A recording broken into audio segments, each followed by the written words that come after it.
Bazel. Ça, tu sais, le côté jus là, un peu collant, eh ben, c'est exactement ce qui ressort quand tu bouffes l'aubergine vapeur que je voulais faire avec le rouget. Clément, ça tweet là, oh putain.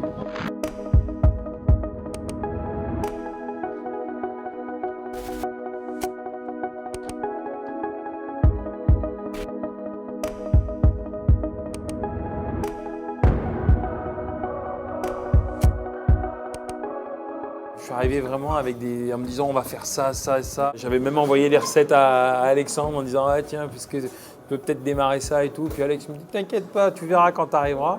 Et puis en fait je peux lui dire que merci parce que hier après-midi, quand on est allé voir Jean-Baptiste, voilà, après on se dit bah non, je ne veux pas faire ça, je veux faire ça, je veux faire ça, je veux faire ça. Souvent la question des gens c'est comment vous avez des idées, mais en fait quand on a des produits comme ça, les idées elles viennent toutes seules. On goûte quelque chose, enfin, les mariages se font tout seuls et donc c'était génial. On a improvisé dans l'organisation. Le rouget, on le fait normalement avec l'aubergine, tout ça, mais là JB n'avait pas d'aubergine ou elles étaient petites. Il m'a fait découvrir la baselle. C'est très très très minéral en fait. C'est vraiment ça peut suppléer l'aubergine. Donc c'est ça aussi d'être de la promiscuité aussi qu'on peut avoir avec des gens comme Jean-Baptiste, c'est que nous les produits que lui pense qu'il ne va pas vouloir nous vendre, nous on va savoir peut-être avoir une idée de les travailler. J'ai choisi la nacre parce que tout simplement je pensais que c'était un beau sujet à explorer. Ces dernières années, moi j'ai été amené à travailler beaucoup les huîtres, beaucoup les coquillages, donc c'était assez amusant. Quand on parle de nacre, on parle presque forcément des produits de la mer. Et puis bon, on était à Marseille, donc c'était quand même plus simple. Voilà, on a fini avec le plat, la volaille aux escargots. Ben, l'escargot, c'est un coquillage, donc c'est une coquille qui est nacrée.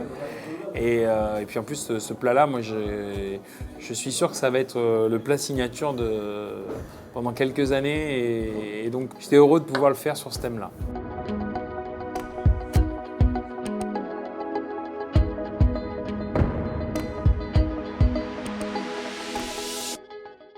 La cuisine d'Alex, elle est percutante. Chaque fois, on est titillé.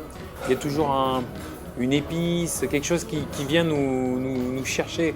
On s'endort jamais, on reste éveillé. Ça, c'est un vrai échange. On ne peut pas dire que c'est du quatre mains. Puis après, on voit, enfin, aujourd'hui, il s'est presque éclipsé. Il a fait un amuse, 2 plats, un dessert. Enfin, il laisse la place aux gens. Et bon, après, c'est la générosité, je pense qu'il le caractérise. C'était vraiment bien de venir.